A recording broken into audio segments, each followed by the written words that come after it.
Oktubre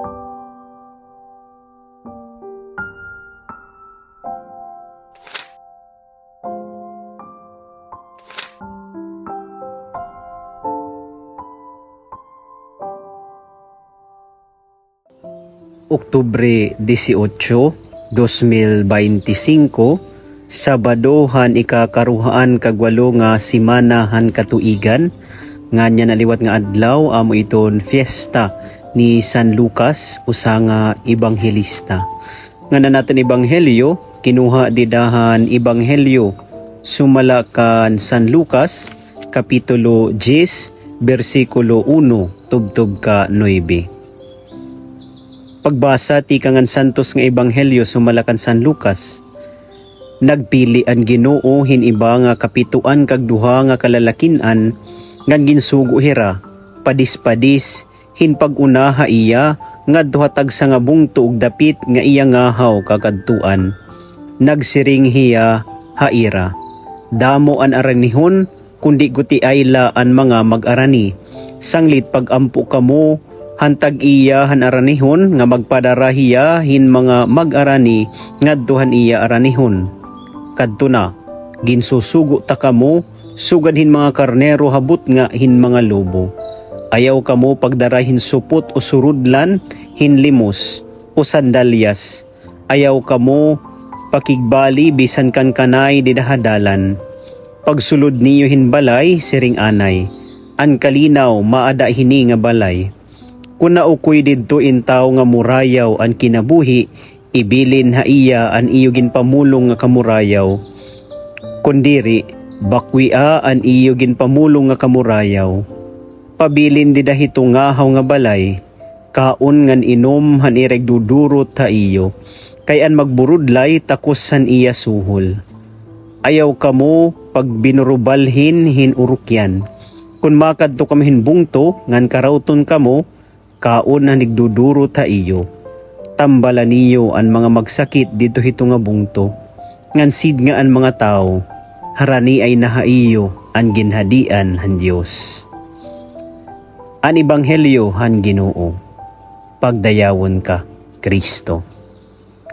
Maupay nga oras mga kabugtuan ko didakan Kristo. Pinaagiton aton ebanghelyo yan ang adlaw. Ginpapahinomdum kita nga tanan, kita nga mga binunyagan, hiton aton identity, kumu sumurunod kan Kristo. Kumu iya mga tinunan, diri nalaan 72, kundi kita na nga tanan. Kaiton minsahiton Diyos para hatan nga tanan, nga niton mission man liwat hiton Diyos, hiton mission ni Jesus, para liwat ha aton nga tanan, iginhatag, igintapod ha aton nga tanan.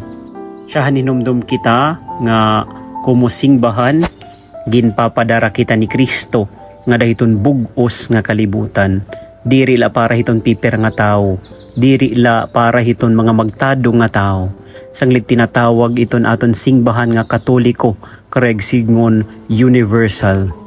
Bulig iton nga tanan, bulig iton nga tanan nga katawhan ngan bugos nga kalibutan. Ikaduha, ginpapahinumdum kita ni Jesus nga damo iton mga aranihon kundi guti ayla iton mga mag-arani. Ginpapahinumdum kita nga hikita nga tanan diri pwede nga passive la kita kundi maging aktibo kita hiton aton pag-ukoy, hiton aton pagtuo para kitaon din hiya aton inagit aton mag-upay nga mga pulong pinadisan ni mag-upay nga mga buhat nga buhi hi Kristo. Buhi hi Kristo didahiton aton pagtuo. Ikatulo, ginpapahinumdum kita nga mag-ukuyhin simple nga kinabuhi. Diri magdarahin bisan ano nga mga diri gud man importante. Didahit aton paglalakaton nga madanay. Asya pa ito nakakaulang hiton aton pagsundriton Diyos. Asya ito nagiging balakid hiton aton pagkabaraan. Siring pa, God will provide iton Diyos. Hinahatag iton aton mga kinahanglanon. Di man niya iginahatag diretso itatan iginaampo kundi iginahatag niya sugad-sugad hiton usa nga kag-anak sugad-sugad hin usa nga amay iginhahatag kun ano iton makakabulig ngan makakaupay ha aton. Ikaupat, daradara naton iton mensahe hiton Dios hiton kamurayaw ngan hiton katambalan hiton aton lawas ngan hiton aton mga kalag. Diri unta kita maging patitikangan hiton mga surusaramok o araway o kaurit o diri na unta kita magdugang hiton problema ngan kasakit nga inaatubang hiton aton igkasitaw. Mga kabugtuan masamok na kaupay iton kalibutan, maringasa na yan nga panahon. Ngan iton ikalima, diri gud man nga tanan makarawat hiton aton mensahe o diri nga tanan makarawat hiton pulong hiton Dios ngan iguukoy nira ini didet ira kinabuhi.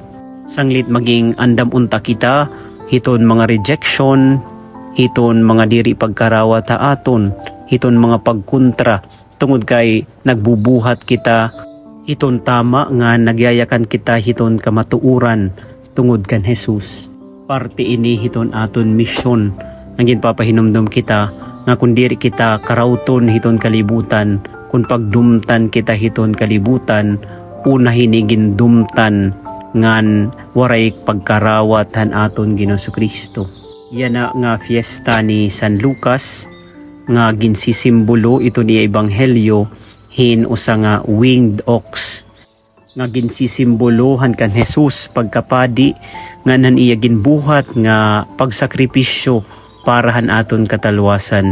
Ini may dapakpak tungod kay itong pulong hiton Dios kinahanglan nalupad nangan hingangad to hiton bugos nga kalibutan. Makabugtuan niya ng adlaw pagampo kita nga katagan kita hiton Dios in kadasig nga igukoy naton iton aton pagtuo, iton aton identity, iton aton mission kumo iya mga paragdara hiton iya mensahe, haluyo hiton mga pagkontra, haluyo hiton kasamok ngan kadamo hiton temptasyon dinya kalibutan. Amen.